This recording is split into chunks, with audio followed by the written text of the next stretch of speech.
Cela fait déjà plusieurs années que je suis sur cette île. L'île du désespoir. Je m'appelle Robinson Crusoe.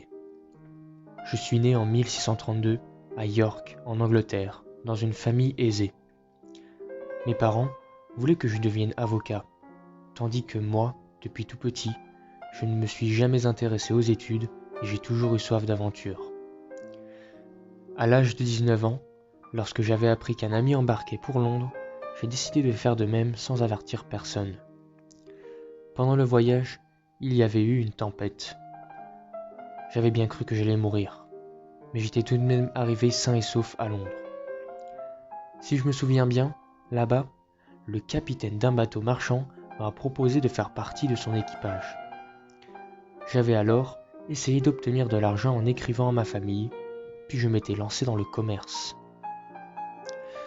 J'étais ensuite reparti pour une autre expédition, mais je me suis fait attaquer par des pirates morts, et ils m'ont réduit à l'esclavage.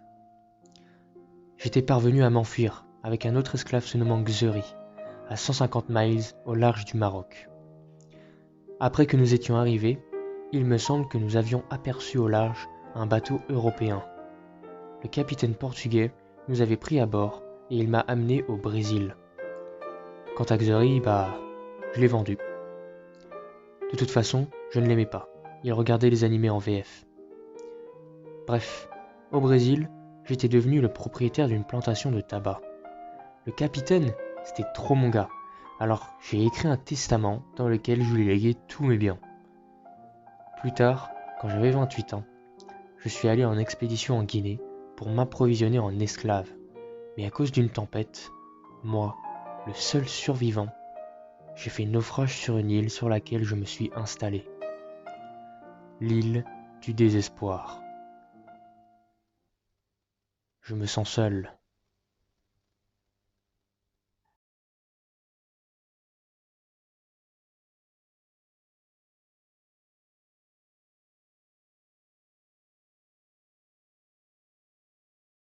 À l'aide, s'il vous plaît.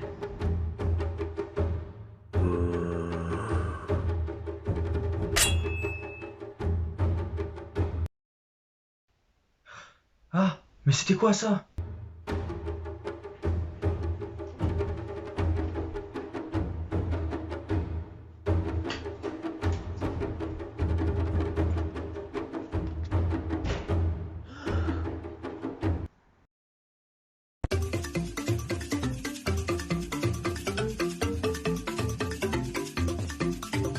Je n'y crois pas. Des cannibaux.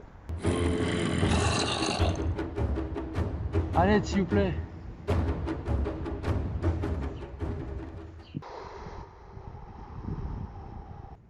Souffle du naufrage, premier mouvement. Frappe de la solitude! Merci infiniment. Je jure de rester à tes côtés, t'aider pour te remercier. Très bien. Quel jour sommes-nous aujourd'hui? Vendredi. Par conséquent, je vais t'appeler Xury numéro 2. Quoi? Mais il est nul ce nom. Ah bon? Ah, moi je le trouve bien. Bon vendredi ça te va? Ah oui, c'est mieux. Par contre, mec, de base, j'ai déjà un prix. Super. Maintenant, va bosser dans les champs. Bon, d'accord. En plus d'être un fidèle serviteur, Vendredi est quelqu'un de très intéressant, avec qui je discute des heures durant.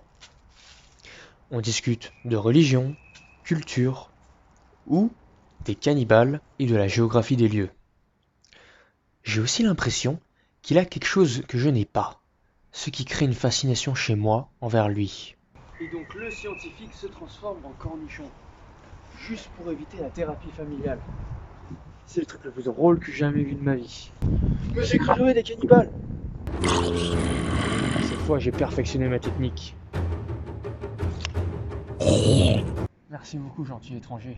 Je dois avouer que j'avais pas vraiment envie de me faire manger. Papa? C'est de cette manière qu'on a secouru le père de Vendredi, ainsi qu'un Espagnol se nommant Christianus. Vendredi, qui était très heureux de revoir son géniteur, me faisait remarquer que je n'ai pas vraiment pensé au mien ou à ma fratrie durant mon naufrage ici. Là voilà la chose. c'est de cette démonstration émotionnelle dont je manque. Pour en revenir aux faits, grâce à leur arrivée, j'ai pu cultiver encore plus. Finalement, je les ai eus mes esclaves. Mieux vaut tard que jamais. Malheureusement, ils sont partis plus tard en bateau avec quelques armes que je leur avais données. Plusieurs années plus tard. Ni moi, ni Vendredi ne s'y attendaient, mais nous aperçûmes un navire anglais. Mare au capitaine. Ouais. Imposteur. Que se passe-t-il ici? Monsieur, je vous jure que si vous me sauvez, je ferai tout ce que vous voudrez. Ah super, vous pouvez me ramener chez moi? Bah, bien sûr. Let's go. Carré, monsieur Crusoe. Carré comme un kiri. Allez, maintenant j'ai respecté ma part du marché et tous vous ramener chez vous. Yes! C'est ainsi que j'abandonnai mon île le 19 décembre 1686, selon le calcul du navire, après y être demeuré 28 ans, 2 mois et 19 jours. De cette seconde captivité, je fus délivré le même jour du mois que je m'étais enfui, jadis dans le Barco Longo, chez les morts de Salé. Sur ce navire, au bout d'un long voyage, j'arrivai en Angleterre le 11 juin de l'an 1687, après une absence de 35 années.